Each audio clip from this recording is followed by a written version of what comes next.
What happens to a man when he wins the war, but loses himself on the way back home? Think carefully about this question, because the answer will surprise you, and perhaps make you see in a completely different way what it truly means to survive. Imagine the scene. A dirt road cracked by the heat, somewhere where the sun is merciless and the silence is the kind of silence that hurts. A convoy of military trucks advances slowly, raising clouds of red dust that obscure the jeeps behind them.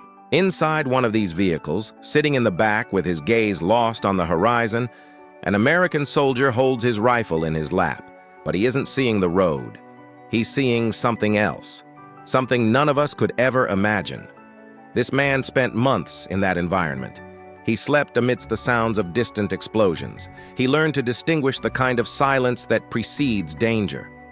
He trained his body and mind to function at their limit, because on the battlefield, hesitating for a second can cost a life. He became a survival machine, disciplined, precise, unwavering. And then, the war was over for him. The train stopped, the plane took off. And weeks later, in Columbus, Ohio, an American flag waved peacefully on the porch of a simple house on an ordinary street, on an ordinary day.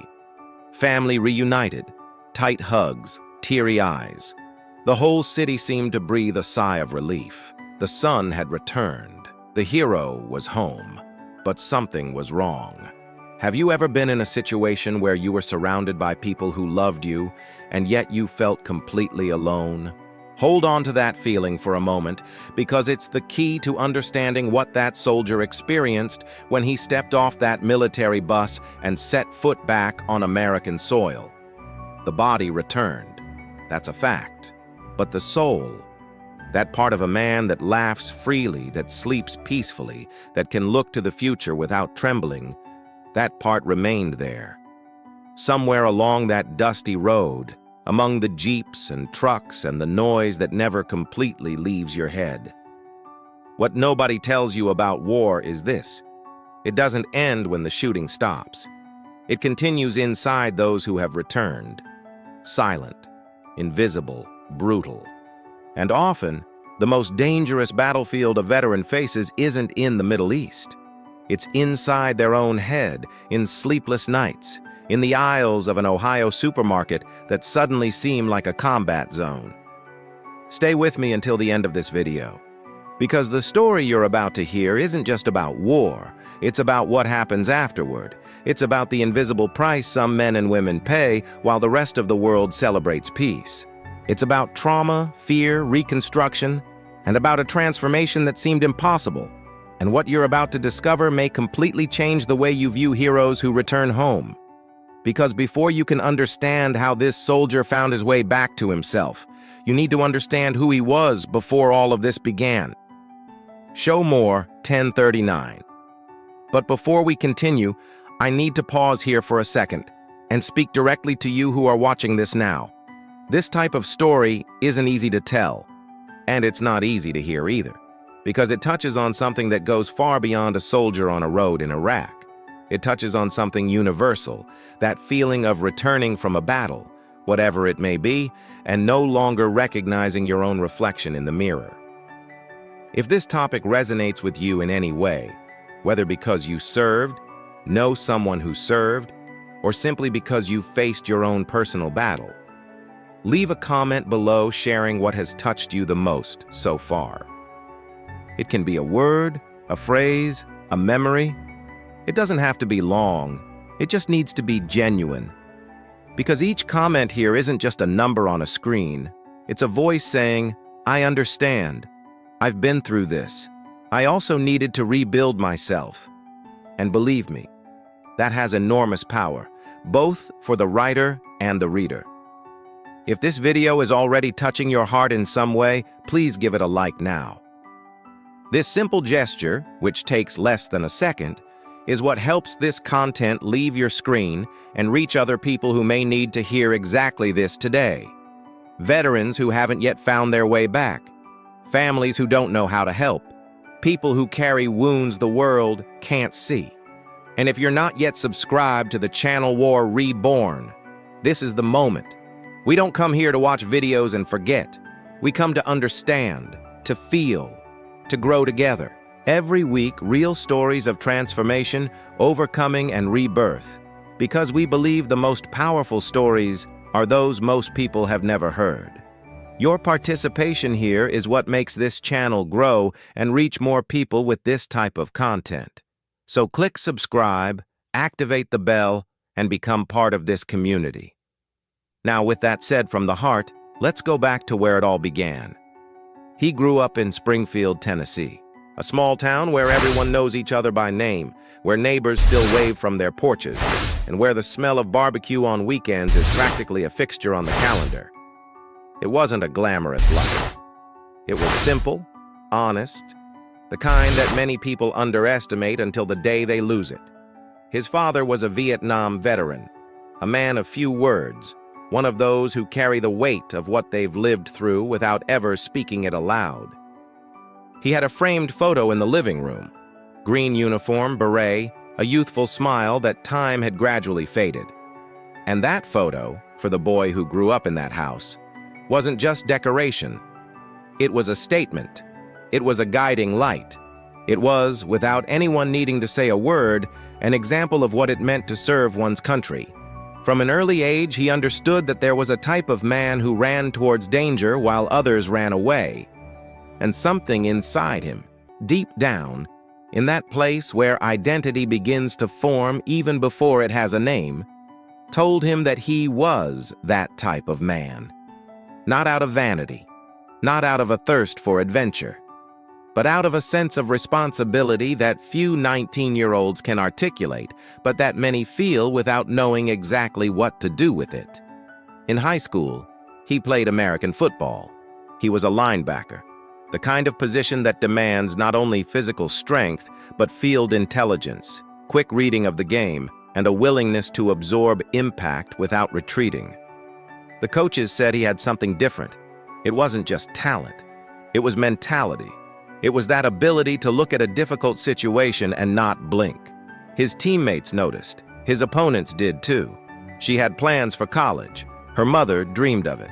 She talked about engineering, a stable life, a framed diploma on the wall next to her father's photo.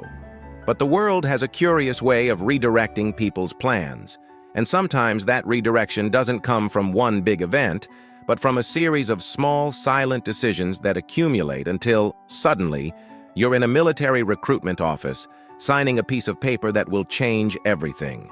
He joined the American Army at the age of 19. The photo the family took at the front door that day is the kind of image that enters your memory and never leaves. Him in his new uniform, still without the creases from the field, still without the weight in his eyes that would come later.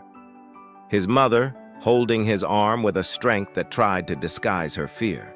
His father beside him, firm, with that quiet pride that the men of his generation expressed not with words, but with their posture, with the overly long handshake, with the look that said everything their mouths couldn't. The world seemed simple that day. Good and evil had a clear destination. Duty was clear. The path was straight, and he followed that path with the conviction of someone who doesn't yet know what lies on the other side. Now I want to delve even deeper into this subject, because this is where the story begins to reveal its heavier and truer layers. Military training transforms a young person in ways most people will never experience. We're not just talking about physical conditioning, waking up before sunrise, running miles with equipment on your back. We're talking about a complete reprogramming of the mindset, a deliberate deconstruction of the person you were, followed by a careful reconstruction of the person you need to be to survive in an environment where mistakes have irreversible consequences. He learned to operate on the edge. He learned that fear doesn't disappear.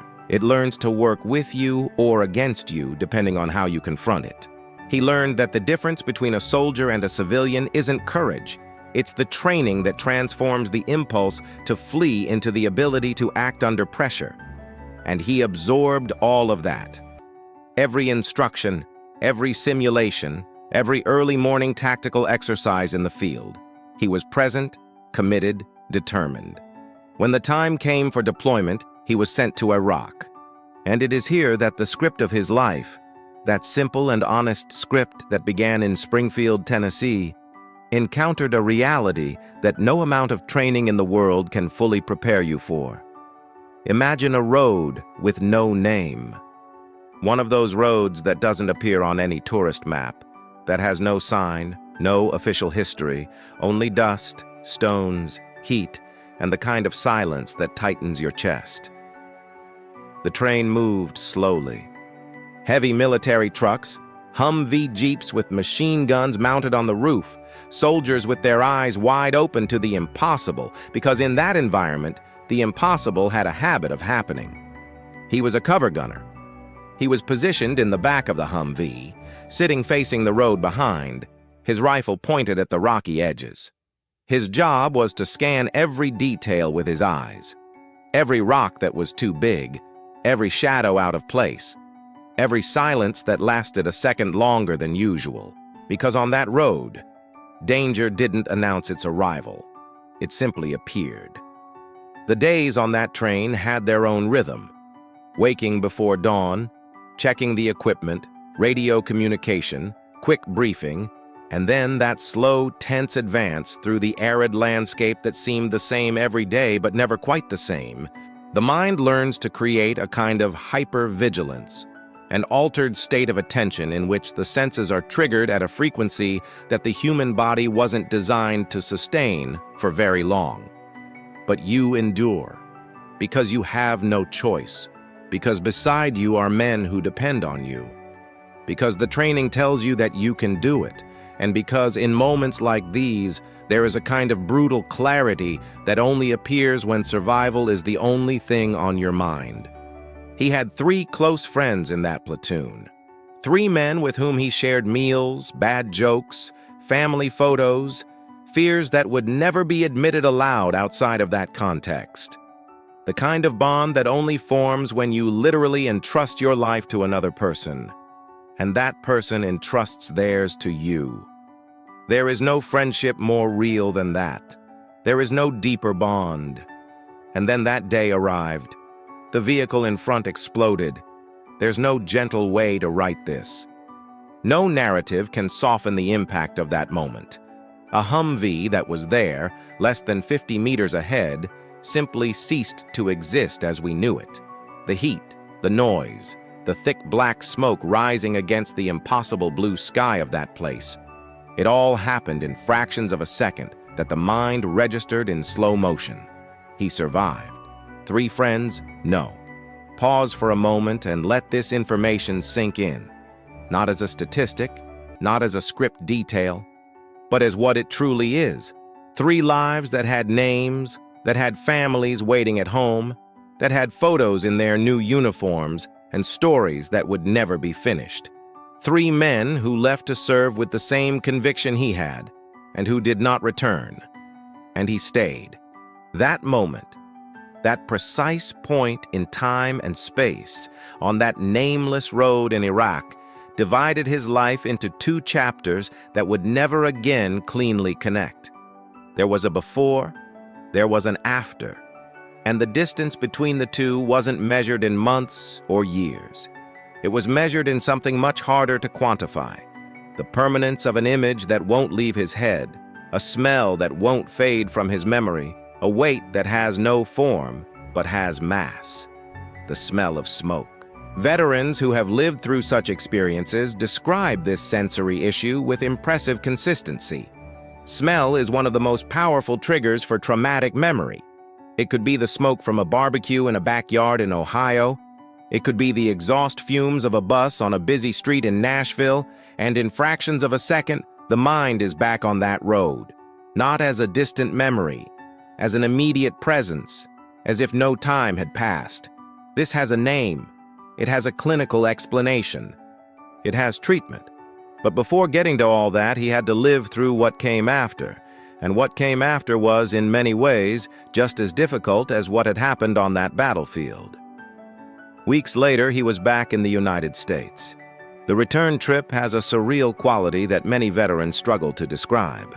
In a matter of hours, you go from a combat environment to a reality where people are preoccupied with supermarket lines, the score of an American football game, or what they're going to order for dinner. The contrast isn't just stark, it's disorienting in a way that goes far beyond physical exhaustion or jet lag. In Clarksville, Tennessee, where he had established residence before the deployment, there was a parade. Small, but heartfelt. The community had organized itself.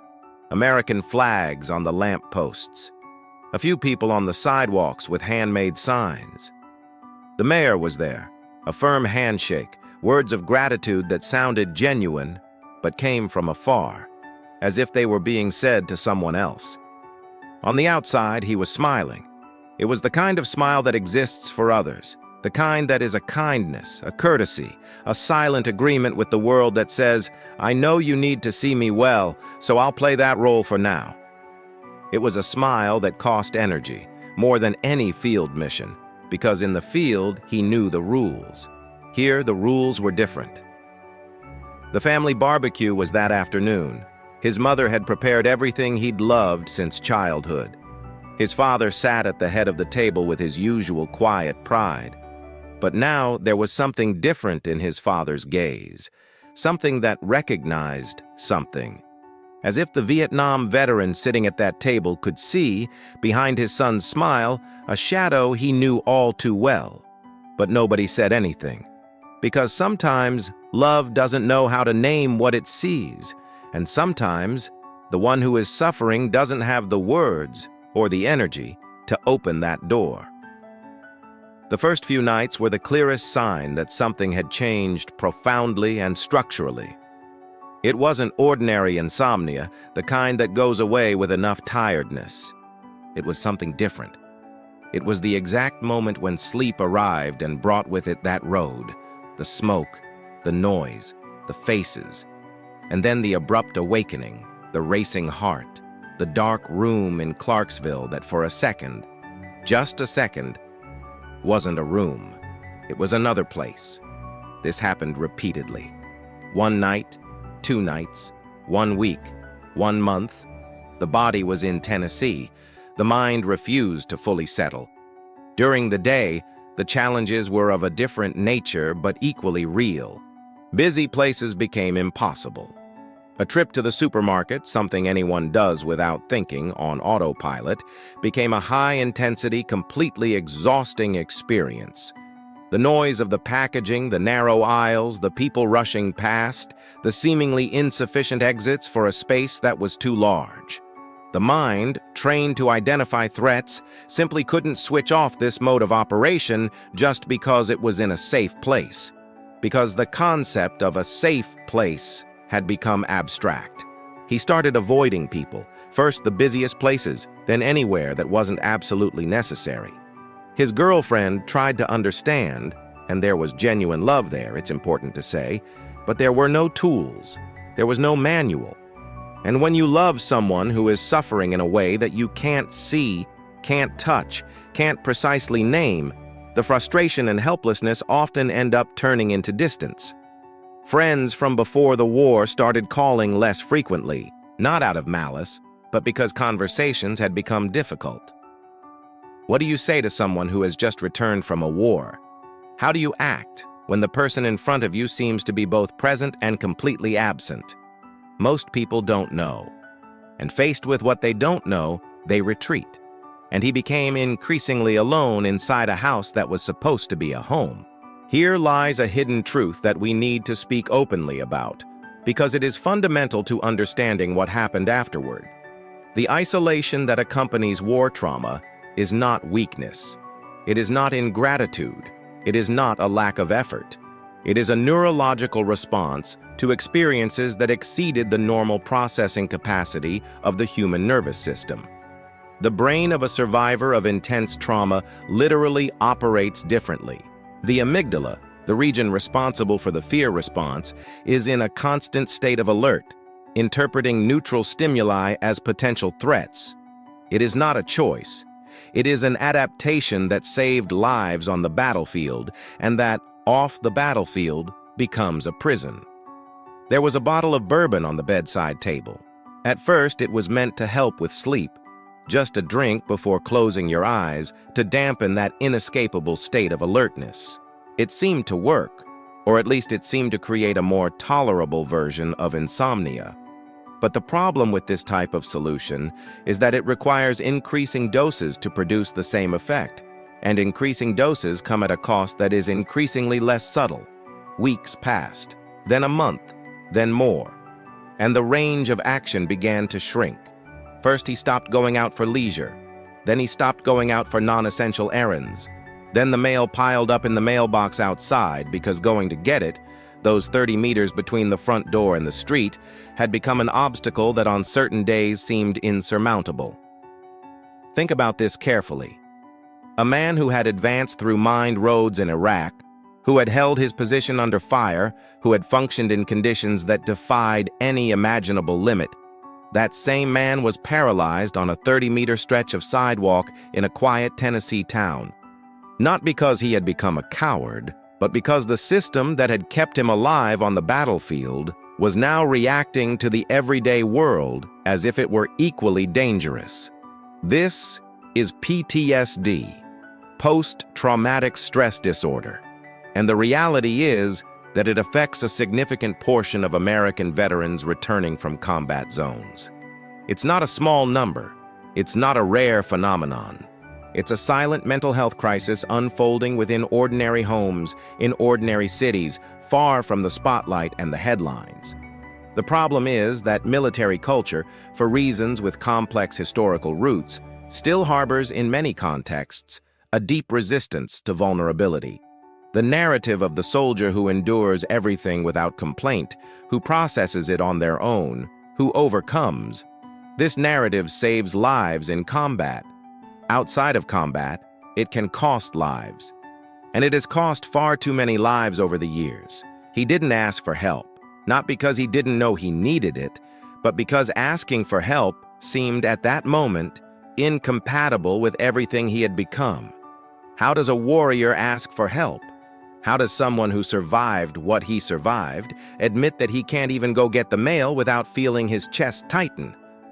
The answer, as we shall see, lay with someone who was asking exactly the same questions. It was 3 in the morning when the phone rang. Unknown numbers usually don't answer at that time. But something, instinct, chance, the silent mathematics of the universe that sometimes puts things in the right place at the right time, made it answer.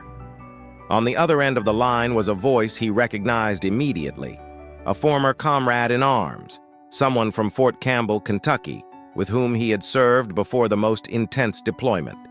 A man who had experienced his own version of that road, that dangerous silence, that smoke that wouldn't leave his memory. The conversation didn't begin with a speech. It didn't begin with advice. It began with a simple, direct phrase, one of those that cuts through the air without ceremony. "I know where you are now. I've been there." And something happened at that moment that no formal therapy had been able to provoke until then. He felt that he was not alone. Not in an abstract way, not in a theoretical way, but in a real, concrete, human way. There was another man, that same early morning, who had been in the same well and had found a way to climb out. The connection lasted for hours. They talked about things they hadn't told anyone, about the faces that appeared in their dreams, about the smell, about the bottle that was always too close, about the shame that made no sense but was there anyway, about the fear of being the kind of man who needed help, and about the slow, difficult discovery that asking for help wasn't the end of something. It was the beginning of something completely different. That phone call didn't solve anything immediately. Real transformation would take time. It would take work. It would take difficult decisions made on days when making any decision seemed impossible. But she planted something. A small seed in soil that had been too dry for too long to receive anything. And small seeds at the right time change everything. The process that began that morning wasn't linear. It never is. The journey of rebuilding someone who carries the weight of combat trauma doesn't follow a clean script with well-defined phases and constant progress. It comes and goes. There are days that seem like victory and days that seem like regression. There are moments of clarity and moments of darkness that make you question whether the clarity was real. But now there was a direction. And a direction, even if the path is long and difficult, fundamentally changes the experience of walking. He began seeking professional help. Taking that step wasn't easy.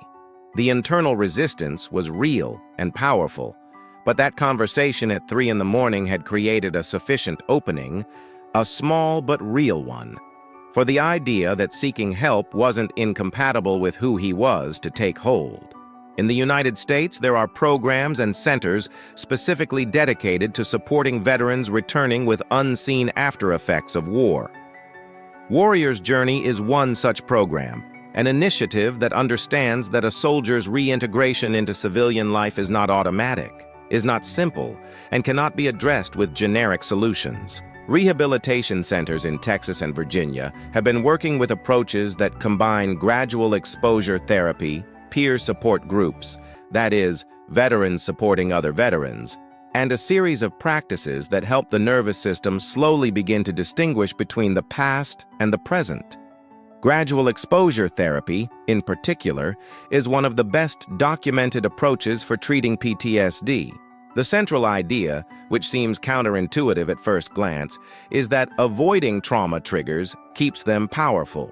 Controlled, progressive exposure supported by a professional begins to weaken the power these triggers have over the nervous system.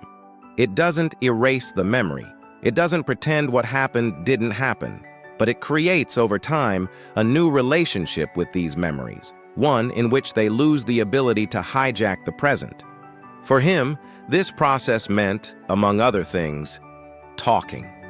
Talking about that road, about the vehicle ahead, about his 3 friends, about the smell of smoke, talking about things he had pushed to the deepest recesses of his mind because he believed, with all the conviction of someone trained to endure, that not talking was the strongest way to cope.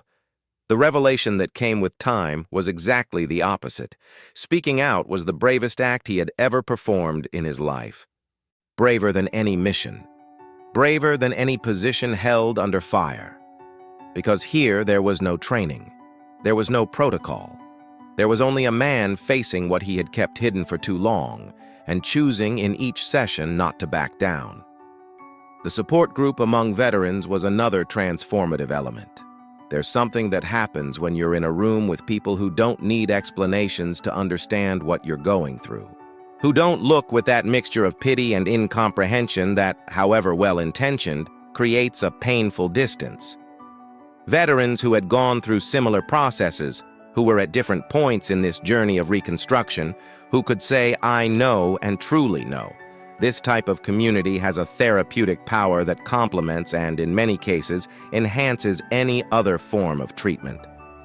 2 years after hitting rock bottom, he went back to work. He opened a small mechanic shop in the town where he had grown up.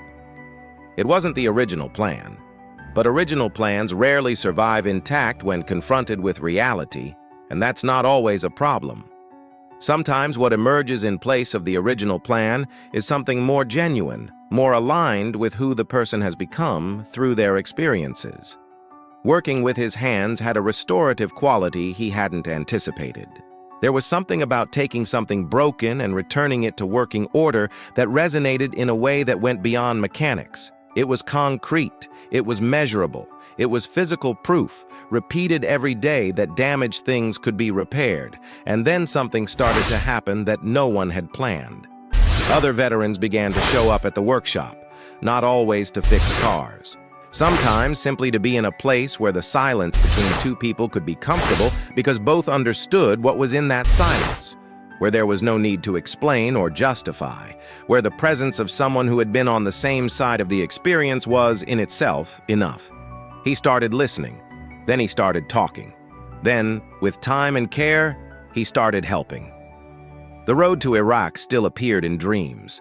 This is important to say, honestly, because the narrative of transformation that omits the permanent after effects does a disservice to the real people who live with them. Healing is not about erasing.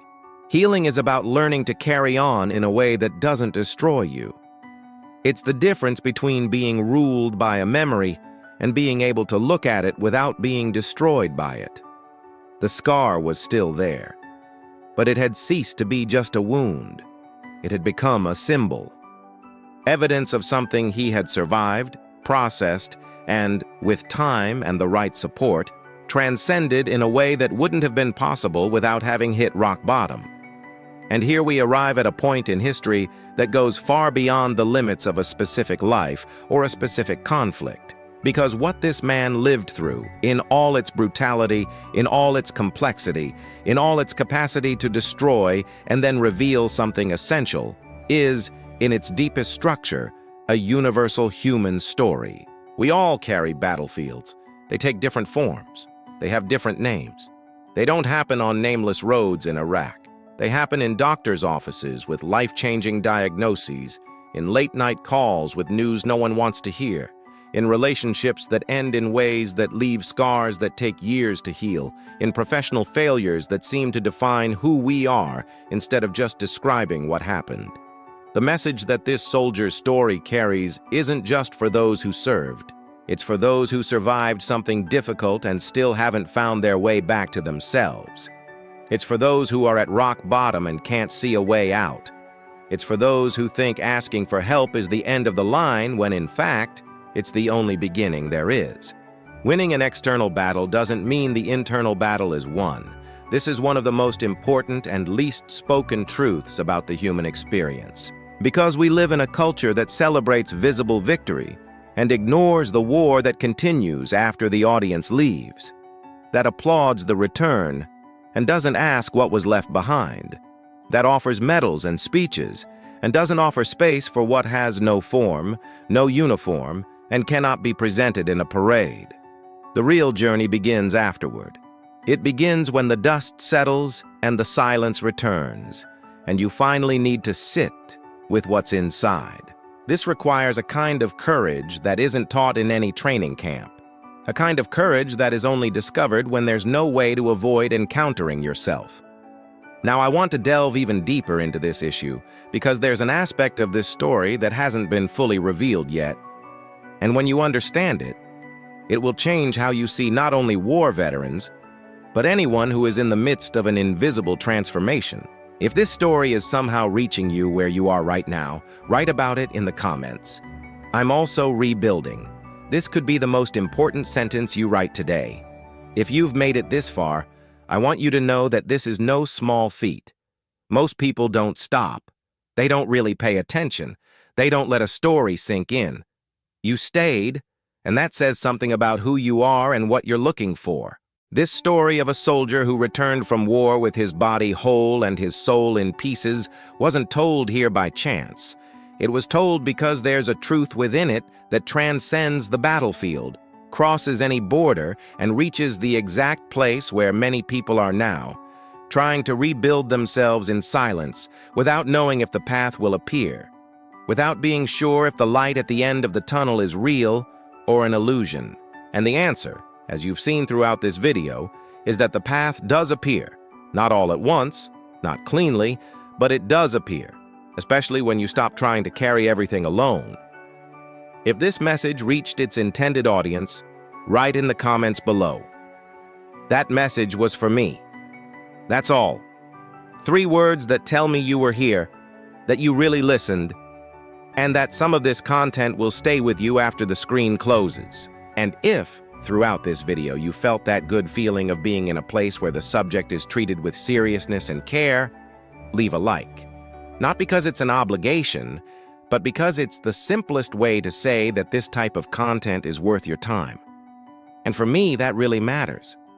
The channel War Reborn It exists precisely for that reason. To bring stories that most people would never hear. Stories that remain on the margins, that don't make headlines, but that carry within them something capable of changing the way you see life, pain, and the human capacity for reinvention. If you're not yet subscribed, the button is here, and every week there's something new waiting for you. There's a video over here that perfectly complements what we discussed today. Click on it and continue the conversation. It's not over yet.